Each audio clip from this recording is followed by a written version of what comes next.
The map was old, and the map was precise, and the map was the only thing standing between her family's legacy and absolute ruin. She unrolled it on the heavy oak table, and the vellum crackled, a dry, protesting sound in the quiet of the empty drafting room. The edges were frayed, and the ink had faded from a sharp, authoritative black to a softer, bruised brown. But the lines were undeniable. They were the lines of the Winter Pasture. Her brother had signed the territory over to the Lycan King, a desperate, foolish man, making a desperate, foolish bargain to cover his own gambling debts, and he had done it without understanding the geography, and he had done it without understanding the law, and he had done it without consulting her. She traced the boundary line with a calloused fingertip, feeling the slight indentation where the cartographer's pen had pressed hard into the skin of the parchment. She was a surveyor, and she was an archivist, and she understood the weight of lines drawn on paper. She filed the anger away, placing it in a neat, cold box in the back of her mind, because anger was not useful, and anger was not a tool, and she needed tools now. She needed the older deed. She had found it in the false bottom of their grandfather's chest, wrapped in oiled cloth and smelling of cedar and old dust. It predated her brother's foolish signature by 3 generations.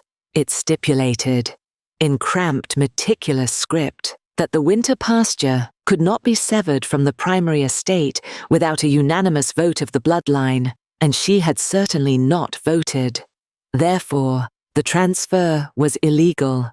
Therefore, the Lycan King had been sold a lie.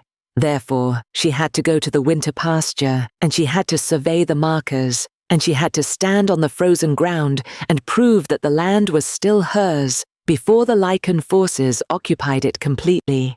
She rolled the map back up, and she tied it with a leather cord, and she packed her satchel with the tools of her trade. The brass compass, the heavy iron plumb bob, the sharpened charcoal pencils, the small wicked knife she kept for cutting brush and warding off desperate men. She did not pack for comfort. She packed for speed, and she packed for efficiency. The journey to the Winter Pasture was a study in dropping temperatures and rising isolation. The roads turned from cobbled stone to hard-packed dirt, and then from dirt to rutted frozen mud. The trees grew taller, and the trees grew thicker, and the air took on the particular quality of a silence that was waiting for something to break it. She rode a steady, uncomplaining mare, and she kept her eyes on the horizon, watching for the markers her grandfather had drawn. The cold did not announce itself. It simply seeped into her bones, a steady, creeping numbness that required constant, conscious movement to combat. She flexed her fingers, and she shifted her weight, and she counted the miles, and she counted the days. She was good at counting. It kept the world organized. She reached the edge of the Winter Pasture on the afternoon of the 3rd day. The sky was the color of bruised iron, heavy and low, promising snow that had not yet decided to fall. The land was raw and beautiful, a sweeping expanse of dormant grasses and jagged rock outcroppings, bordered by a dense, dark forest of ancient pines. It was a place that did not care about human squabbles, and it was a place that demanded respect. She dismounted, and she tied the mare to a sturdy sapling, and she began her work. She found the first marker, a weathered stone obelisk, half buried in a drift of old snow, and she checked it against her compass, and she made a notation in her ledger. She moved to the 2nd and then the 3rd, her movements practiced and efficient. She was alone, and she was working, and she was content. But the silence was broken. It was not a loud noise, and it was not a sudden noise, but it was a noise that did not belong. It was a low, rhythmic thumping, followed by a sound that made her freeze. It was the sound of a whimper, quickly stifled, as if a hand had been clamped over a mouth. She stopped. She stood perfectly still, her breath pluming in the freezing air, and she listened. The sound came from the direction of the old root cellar, a stone structure built into the side of a hill that her family had abandoned decades ago. She dropped her plumb bob, and she left her ledger on a flat rock, and she moved toward the hill. She did not run, but she moved with a quiet, deliberate speed, her hand resting on the hilt of the knife at her belt.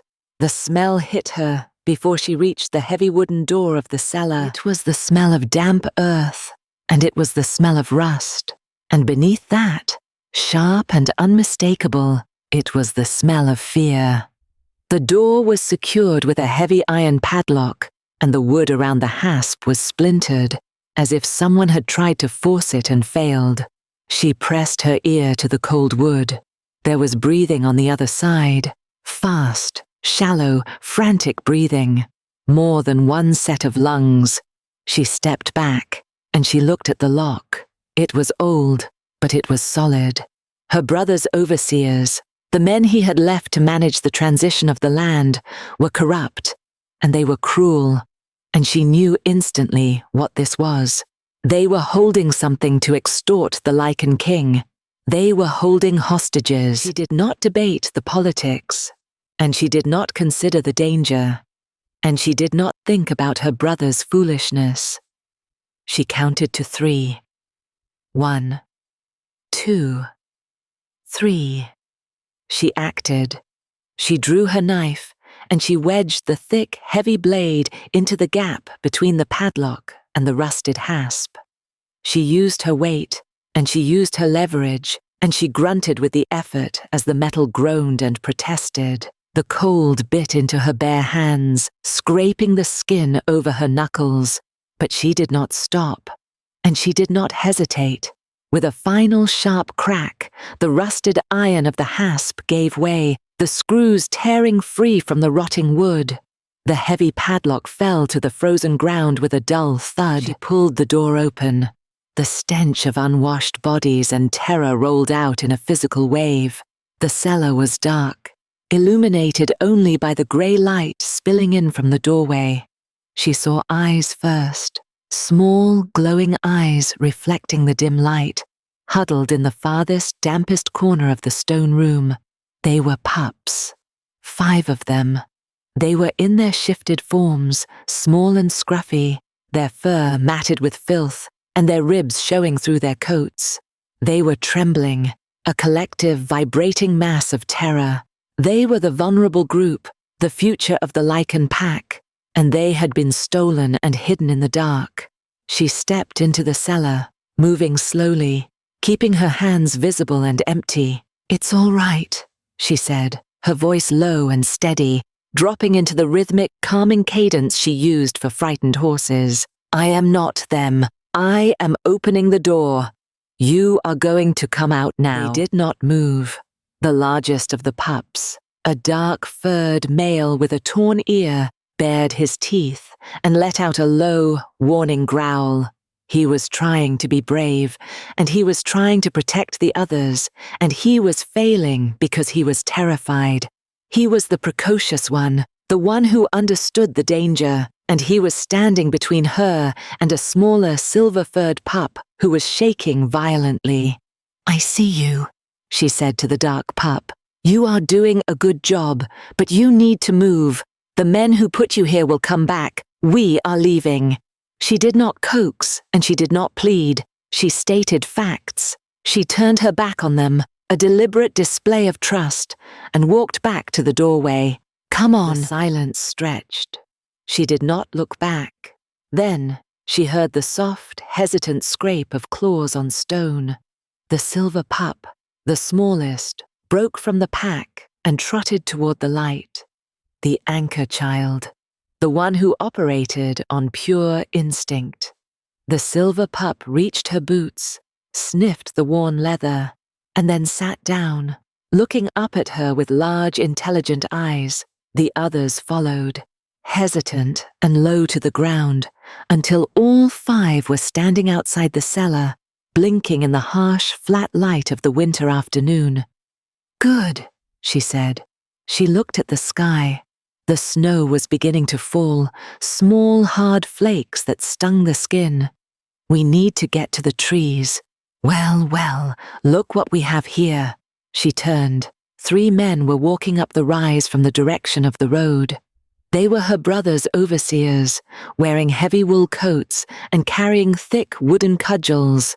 The leader, a man named Corvan, with a face like a hatchet, smiled a smile that did not reach his eyes.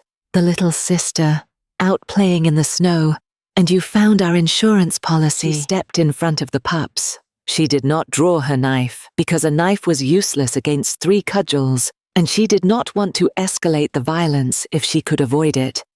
"This land is not yours to manage, Corvan, and these pups are not yours to hold."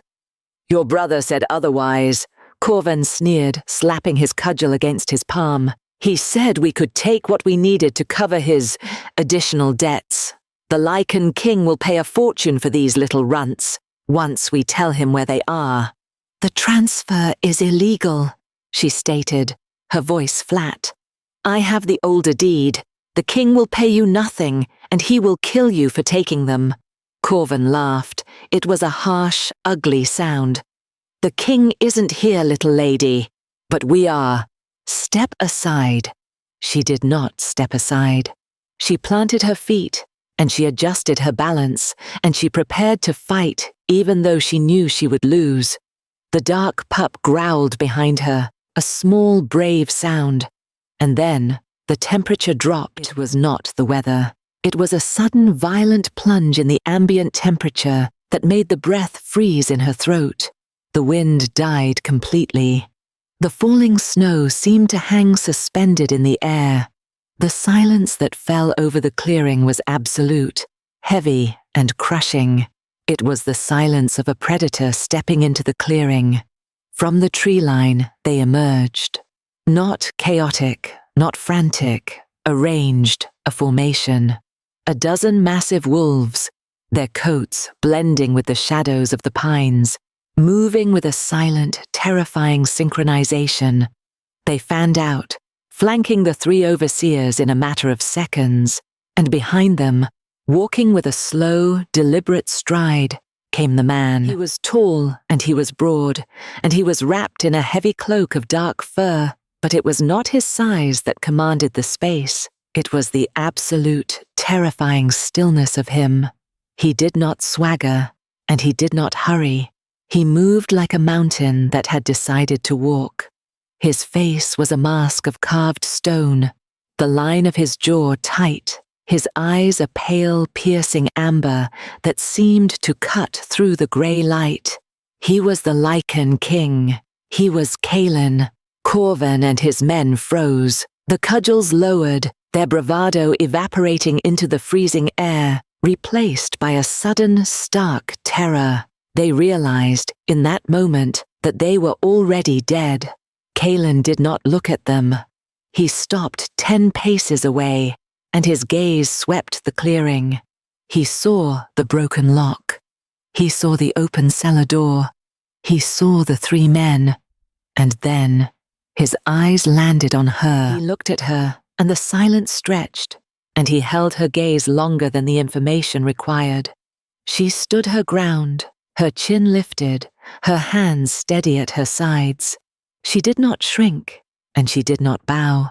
She met the pale amber of his eyes, and in that moment, something shifted in his expression. It was not much, just a fraction. A tightening at the corner of his eyes, a minuscule release of the tension in his jaw. It was a moment of recognition, sharp and sudden, and she felt a strange, jarring pull in the center of her chest, like a compass needle snapping to true north. She filed it away. The silver pup barked, a sharp, happy yip, and bolted from behind her legs, running across the snow to throw itself at Kalin's boots. The king looked down at the pup. He reached down, a massive hand gently scooping the small, shivering creature up and tucking it into the warmth of his cloak. He did not smile. but the controlled stillness of his body softened, just for a second. Then he looked at Corvan. "My king," Corvan stammered, taking a step back, his hands raised. We found them here. We were trying to protect them from this woman. She broke the lock." Kalen did not speak. He did not need to. He simply looked at the man, a look so flat and final that it was a physical blow. He gave a single sharp nod to the wolves flanking the men. The violence was swift, and the violence was silent, and the violence was completely one-sided. The wolves moved, a blur of fur and teeth, and the three men were dragged to the ground. There were no screams, only the sickening crunch of bone and the tearing of heavy wool. It was over in seconds.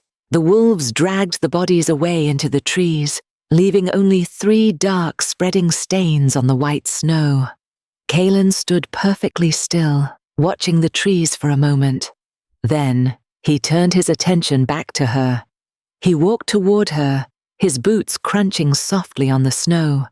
The remaining 4 pups broke from behind her and ran to him, swarming his legs.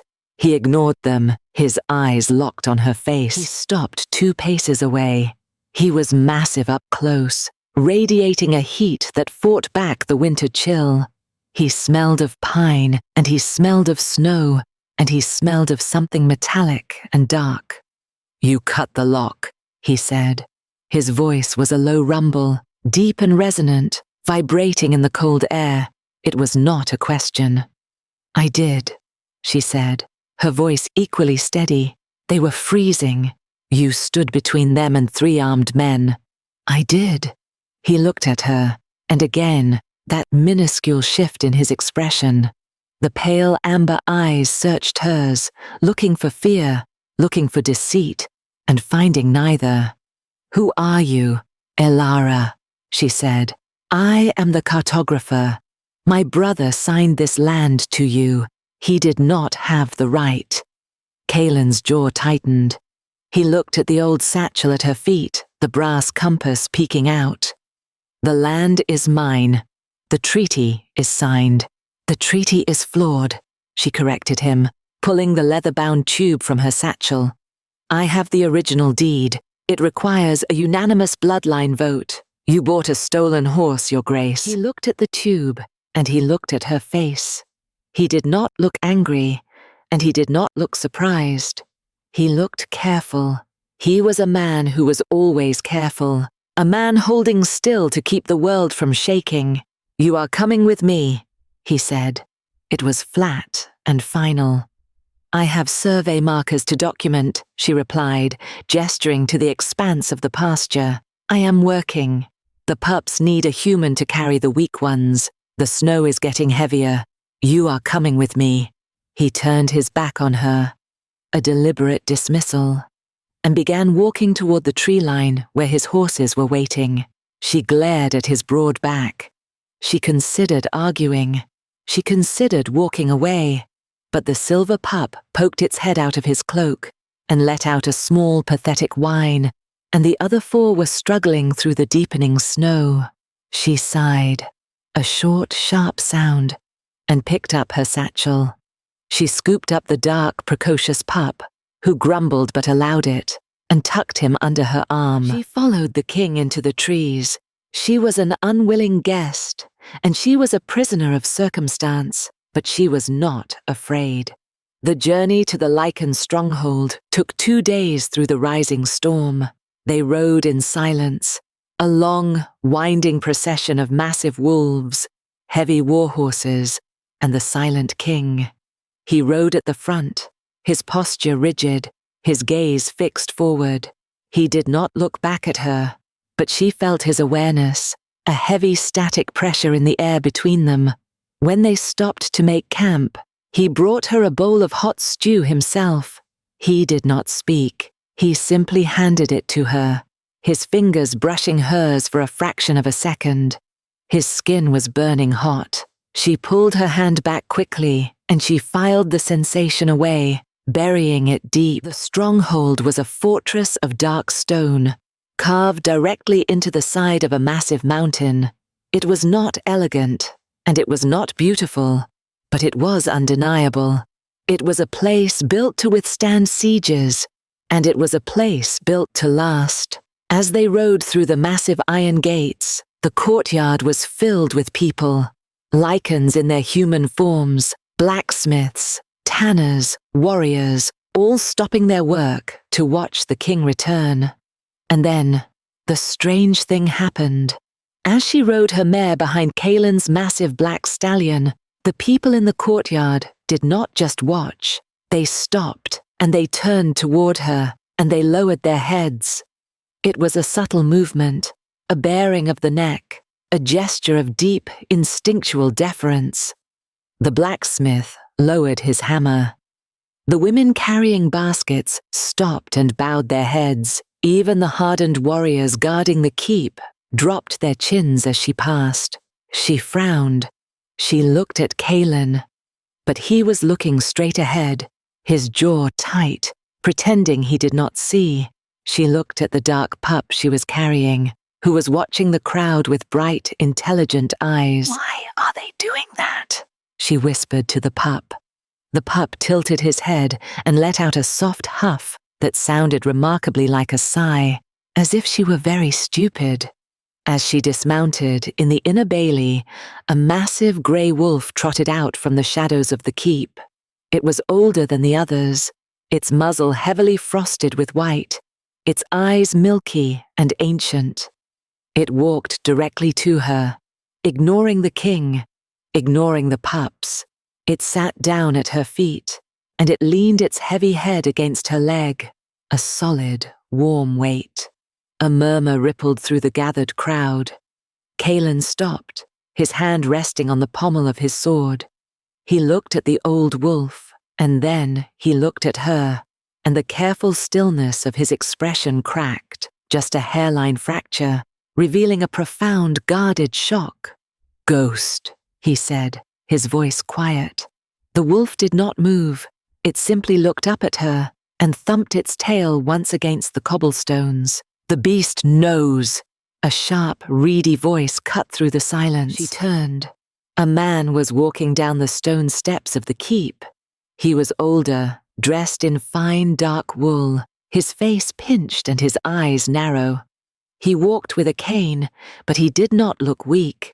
He looked like a man who enjoyed rules, and he looked like a man who enjoyed enforcing them. "Vayne," Kaelin said, his voice flat. "My king," Vayne said, offering a shallow, precise bow. He looked at Elara, his gaze sweeping over her muddy boots, her worn coat, the heavy satchel. "You have returned, and you have brought a human trespasser into the inner keep." "She is not a trespasser," Kaelin said, his voice a low rumble. "She is the one who found the pups." "Commendable," Vayne said, his tone dry. "And yet, she is a human on our land, the sister of the man who sold us the Winter Pasture. Her presence here is a complication. It is a violation of the isolation protocols. She claims the deed is invalid," Kaelin said, stepping slightly in front of her, a subtle, protective shift in his stance. Vayne's eyes narrowed. "A desperate lie from a desperate family.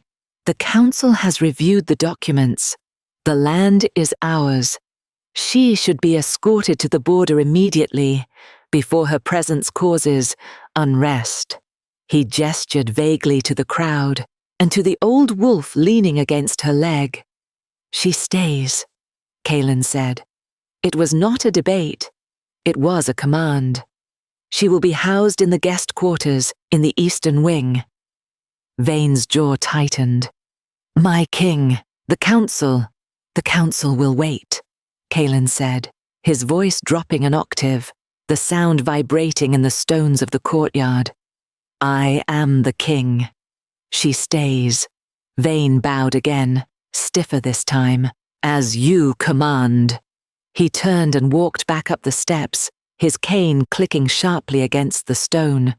Kaelin turned to her. "Ghost will show you to your rooms. Do not wander." He walked away, taking the steps two at a time, disappearing into the dark maw of the keep. She stood in the courtyard, the old wolf leaning against her, the dark pup under her arm, and the weight of 100 eyes upon her. She was a cartographer, and she knew when she had walked off the edge of the map. The eastern wing was quiet, and the eastern wing was warm, and the eastern wing was a gilded cage. Her room was large, dominated by a massive stone hearth and a bed draped in thick furs. Ghost, the ancient wolf, had led her there, and Ghost had refused to leave. The beast lay across the threshold of the door, a silent, immovable guard. The pups had been taken by the healers, all except the silver one, who had stubbornly clung to her boots until a nursemaid had gently pried him away. She spent the first 2 days organizing her notes, rereading the old deed, and pacing the length of the room. She was not a woman who waited well. She was a woman who acted. She needed to survey the land. She needed to present her case to the council, and she needed to leave. The air in the stronghold was thick with an unspoken tension, a heavy, waiting feeling that made her skin prickle. On the 3rd day, the door opened, and a woman entered. She was tall, with silver hair braided tightly against her scalp, and eyes the same pale amber as the king's. She carried a tray with tea and fresh bread, but she did not look like a servant.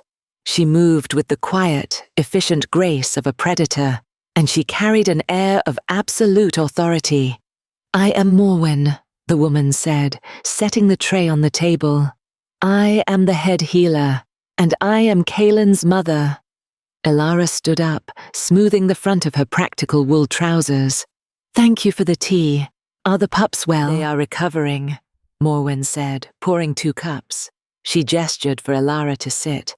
"They are eating, and they are sleeping. The silver one asks for you." "He is a sweet child," Elara said, taking the cup. The tea was strong and bitter, tasting of pine needles and earth. Morwen sat across from her, her sharp eyes studying Elara's face. She looked at the calluses on Elara's hands, the ink stains on her fingertips, the steady, unflinching way she held her gaze. "You are not what we expected." "I am a cartographer," Elara said.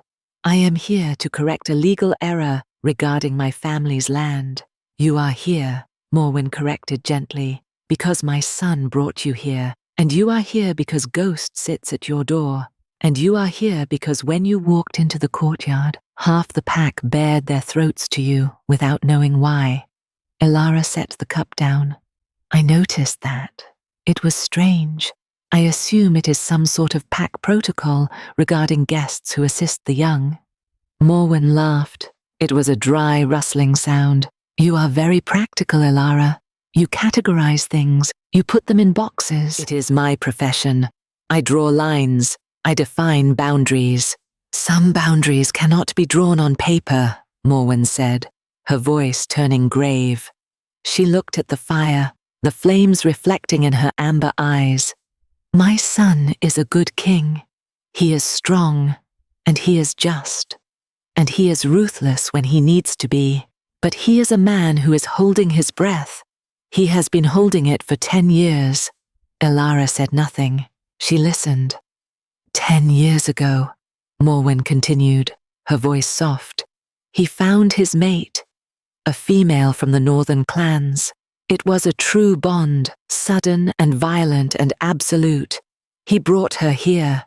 He loved her with a desperation that frightened me, but she was fragile.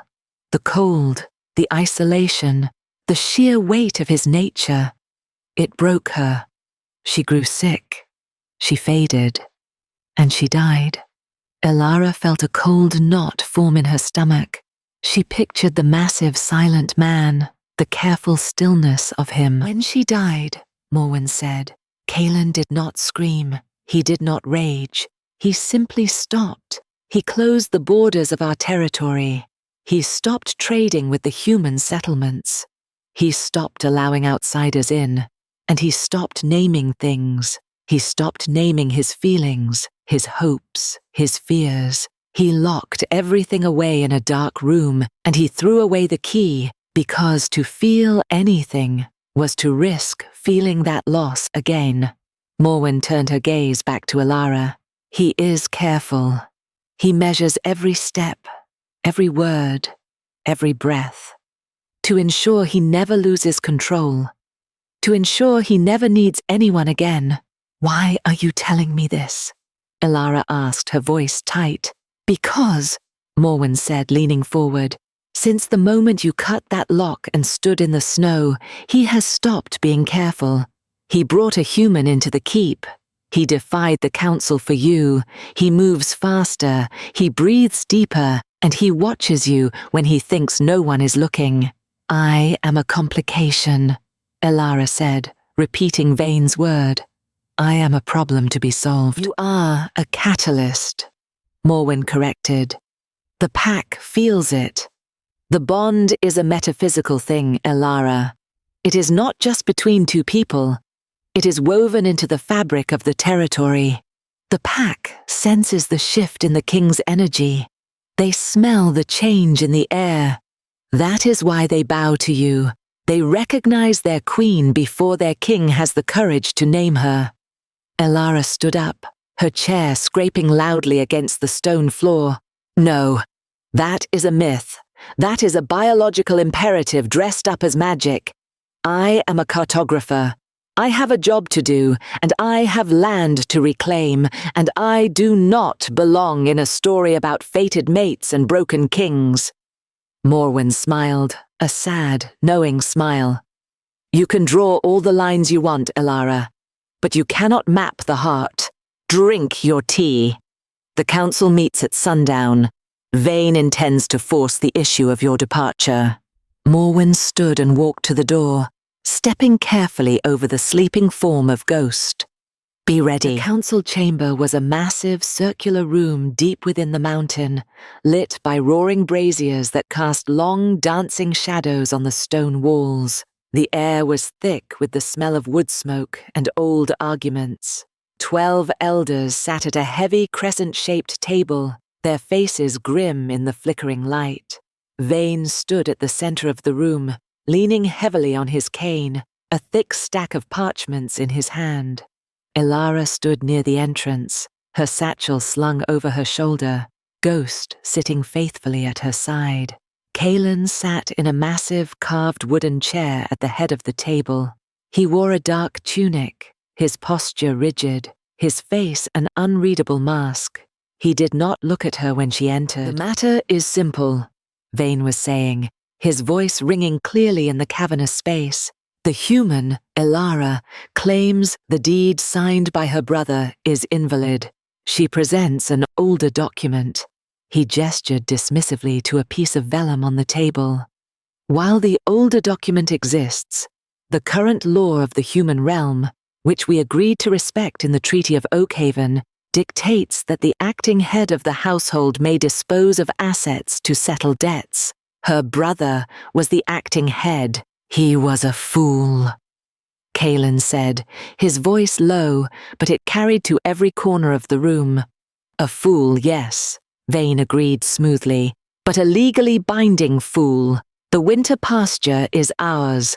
The human's presence here is no longer required, and it is actively disruptive. I move that she be escorted to the border at first light, and that we take full possession of the land. Several council members nodded, murmuring their agreement. The law was the law. The procedure was clear. Elara stepped forward. The law of the human realm also dictates that a deed requiring a unanimous bloodline vote cannot be overridden by a single signature, regardless of who is the head of the household. The transfer is theft. If you take that land, you are not conquerors, you are thieves. Vane turned to her, his eyes flashing with irritation. You speak out of turn, human. You are a guest, barely tolerated. You do not understand the complexities of our treaties. I understand maps, Elara said, her voice rising, sharp and clear. I understand lines, and I understand when someone is trying to steal what is not theirs. Enough!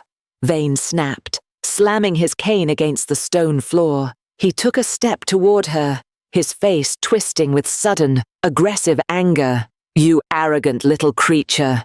You come into our stronghold. You disrupt our pack. You bewitch the beasts. He pointed a trembling finger at Ghost. And you dare call us thieves. You will leave this mountain tonight, or you will be thrown from it. He raised his cane, a threatening, dismissive gesture, stepping into her personal space. The reaction was instantaneous. Kaelin did not stand up. He erupted. The massive wooden chair splintered backward, crashing to the floor as he moved. It was not a human movement. It was a blur of terrifying speed and raw power. Before Vane's cane could complete its arc, Kaelin was there. He placed himself squarely between Elara and Vane, a towering wall of muscle and barely contained violence. He did not touch the councilman, but the sheer force of his presence hit Vane like a physical blow, sending the older man stumbling backward, his cane clattering to the floor. The room fell dead silent. The crackle of the braziers sounded like thunder. Kaelin stood over Vane, his chest heaving, his amber eyes glowing with a terrifying primal light. His hands were curled into fists at his sides, the knuckles white. He was not holding still.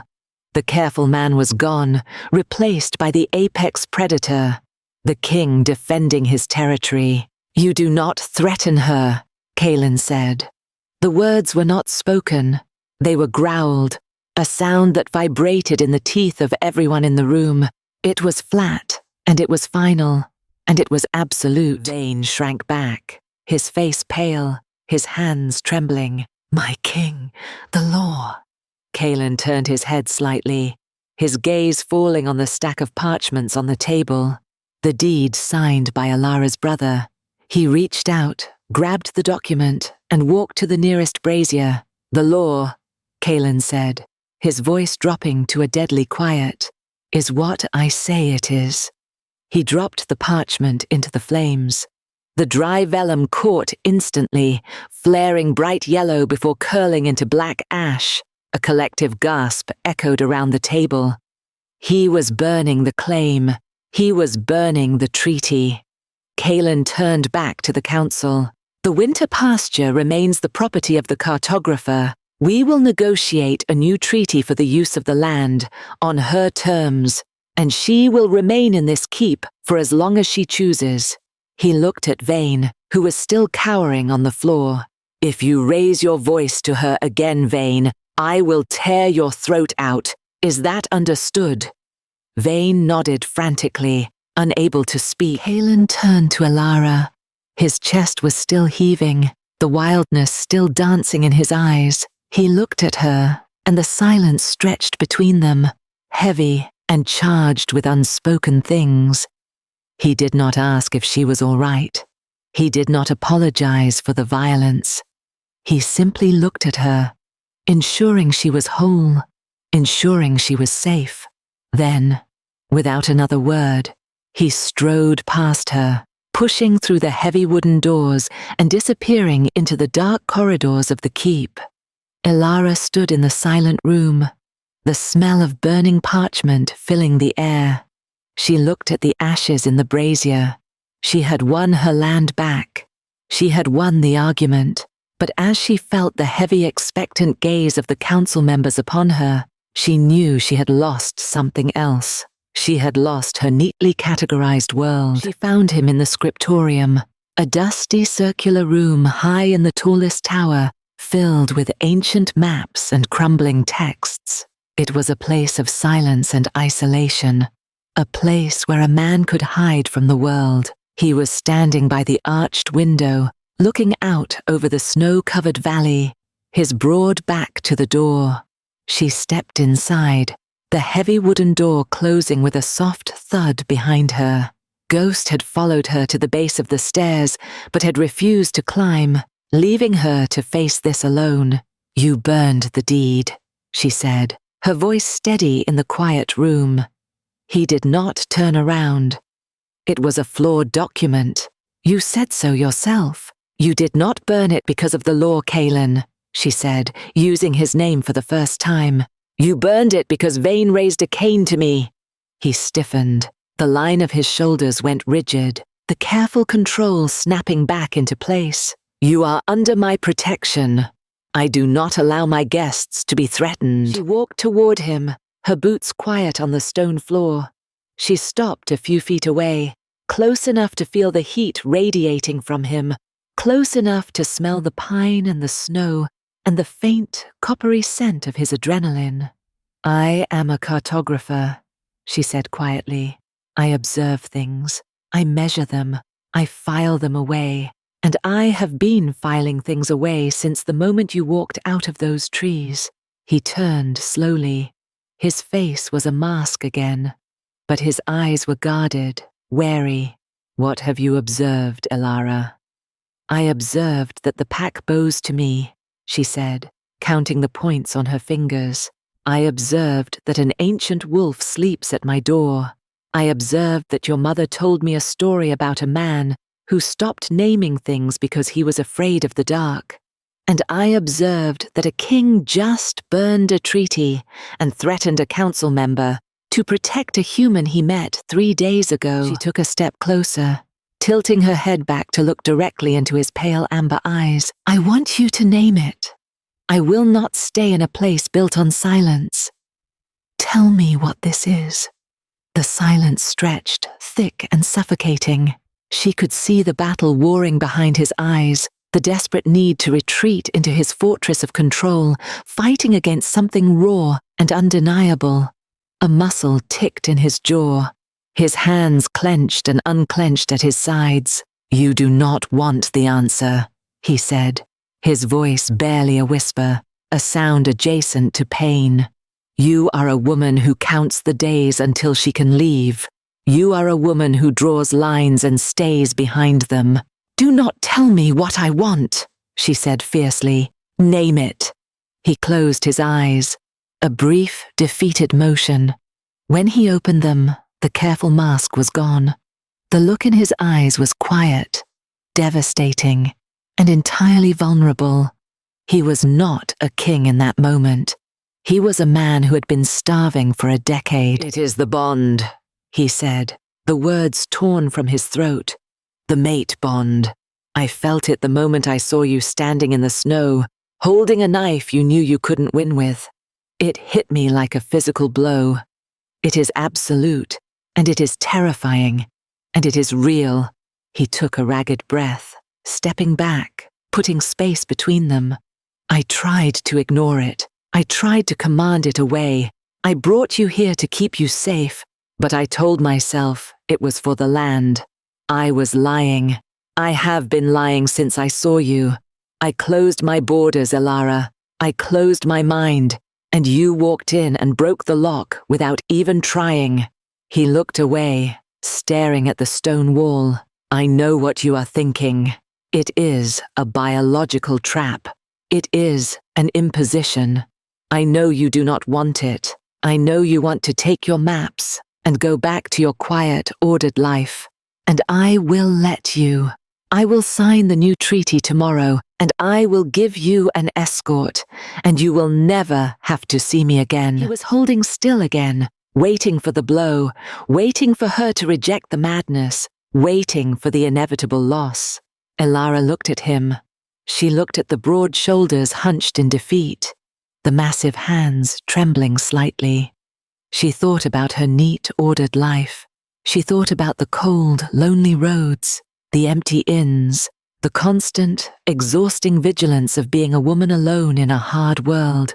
She had always counted the days until she could leave a place, because no place had ever felt like it was waiting for her.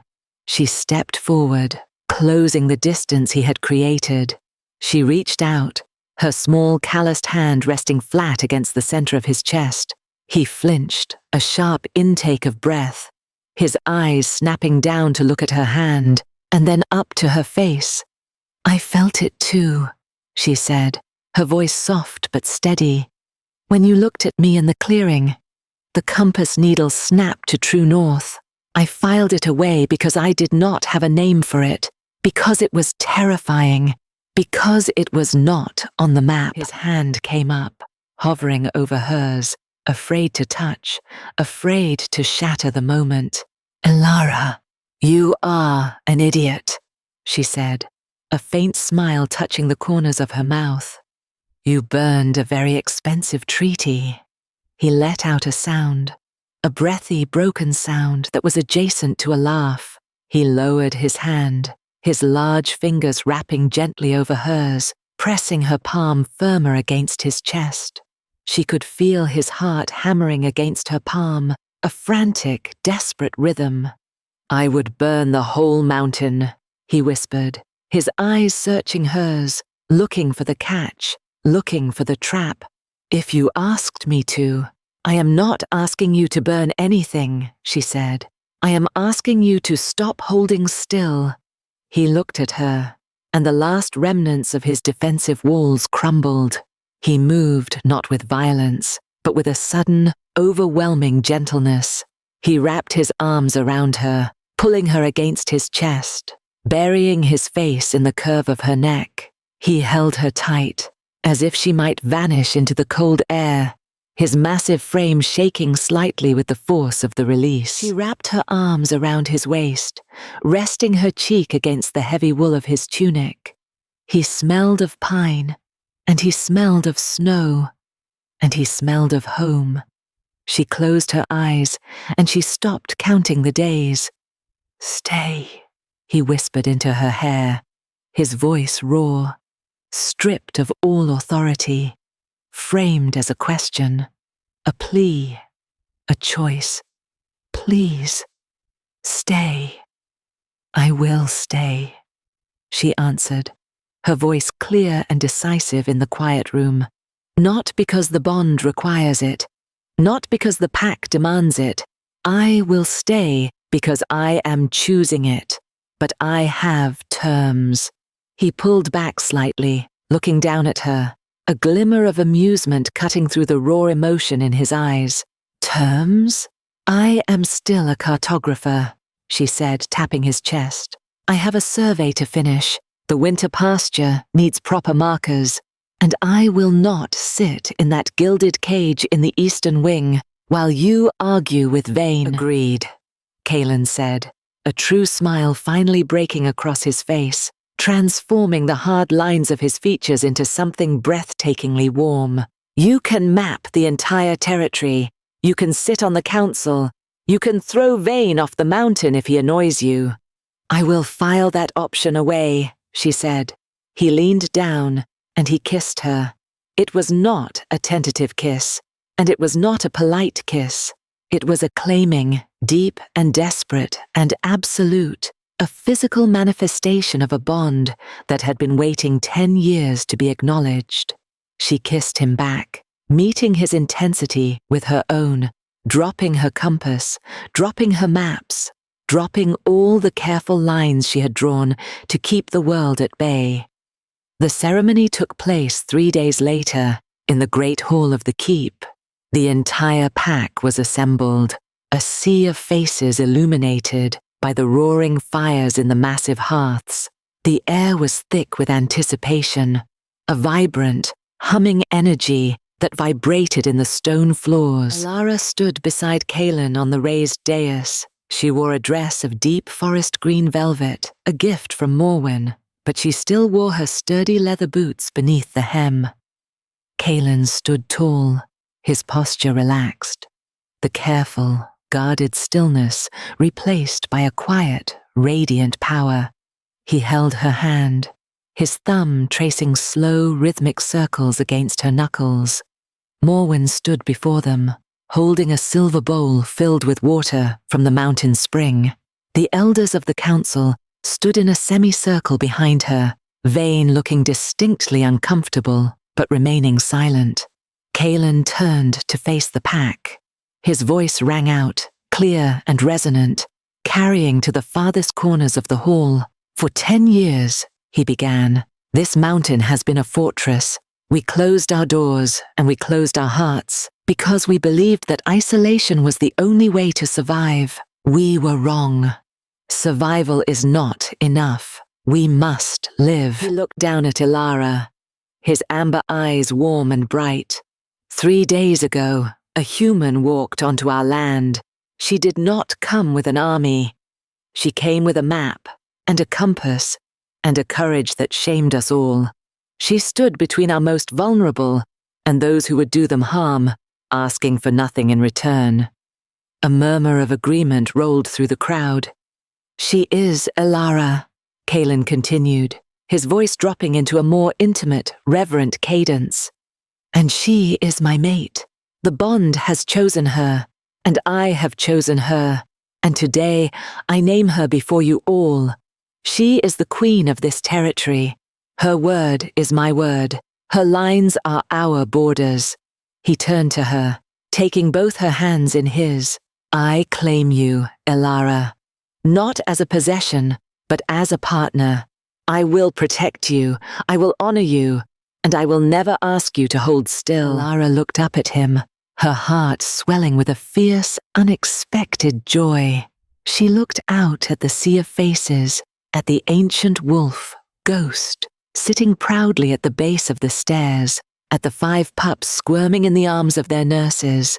She saw the precocious dark pup watching her intently, and she saw the silver pup, the anchor, sleeping soundly. I accept, she said, her voice steady, projecting across the quiet hall. I accept the bond, and I accept this pack. I will stay, not because the bond requires it, but because I am choosing it. I will map your lands, I will guard your future, and I will stand beside your king. Morwen dipped her fingers into the silver bowl and traced a line of cold water across Kaelin's forehead, and then across Elara's. The bond is named. The bond is sealed. For a moment, there was absolute silence in the great hall. And then, the dark, precocious pup wriggled out of his nurse's grasp, dropped to the stone floor, and let out a sharp, decisive bark. Good, the pup seemed to say. Tension broke. A ripple of amusement swept through the crowd, followed instantly by a deafening roar of approval. The pack lowered their heads, a wave of deference sweeping through the room, followed by fists striking chests in a rhythmic, booming salute. The sound echoed off the stone walls, a physical force that rattled the banners hanging from the rafters. Kaelin pulled her close, wrapping his arm around her waist, laughing a deep, rich sound that she had never heard before. She leaned into him, feeling the solid, immovable strength of him, surrounded by the noise and the heat and the chaotic, vibrant life of the pack. She had come to draw a line, and she had ended up erasing them all. 6 months later, the winter had broken, giving way to a sudden explosive spring. The snowmelt rushed down the mountainsides in roaring torrents, and the valleys were painted in vivid strokes of green and gold. Elara sat at a wide wooden table on the sunlit terrace of the eastern wing. The table was covered in maps, compasses, straight edges, and pots of fresh ink. She was drafting the final official map of the newly integrated Winter Pasture, incorporating the old markers with the new Lycan patrol routes. The door opened, and Kaelin stepped out onto the terrace. He wore a light linen shirt, his sleeves rolled up to reveal the thick musculature of his forearms. He carried a sleeping silver pup, tucked casually under one arm, the small creature snoring softly against his side. He walked over to the table and leaned over her shoulder, inspecting the map. He smelled of fresh air, warm earth, and the faint, sweet scent of the spring wildflowers. You moved the southern border, he noted, his voice a low, pleasant rumble near her ear. I did, she said, not looking up from her work, carefully shading a ridgeline. The old marker was in a floodplain. It made no logistical sense. I pushed it back to the high ground. Vane complained, of course. Kaelin chuckled, pressing a kiss to the crown of her head. Vane always complains. I will tell him to take it up with the cartographer. He is terrified of you. He is terrified of my logic, she corrected, tapping her pen against the inkwell, and perhaps a little terrified of Ghost, who growls every time Vane enters the room. The ancient wolf, lying in a patch of sunlight near the balustrade, thumped his tail in acknowledgement without opening his eyes. Kaelin shifted the sleeping pup to his other arm and pulled up a chair beside her. He did not look restless. He did not look careful. He looked settled, grounded, completely at ease in the space they shared. "The council meeting is in an hour," he said, watching her hands move over the vellum. "We are discussing the trade routes with the human settlements." "I know," she said. "I have the revised tariffs ready. We are not letting them underpay for the timber this year." He smiled, reaching out to trace the line of her jaw with a gentle finger. "What would I do without you? You would be a very wealthy, very angry man sitting in a dark room," she said simply, finally looking up at him. His amber eyes were soft, filled with a quiet, enduring affection. "I am glad you did not stay behind your lines, Elara." She put down her pen. She looked at the map, at the neat, precise boundaries she had drawn. Then she looked at the man sitting beside her, the sleeping pup in his arms, the ancient wolf at her feet. She had categorized her life for so long, keeping everything in small, manageable boxes to avoid the chaos of the world. But the chaos had found her anyway, in the form of a rusted lock, a snowstorm, and a silent king. "So am I," she said. She leaned over and kissed him, a soft, familiar promise in the warm spring air. She didn't need to count the days anymore. She was exactly where she belonged.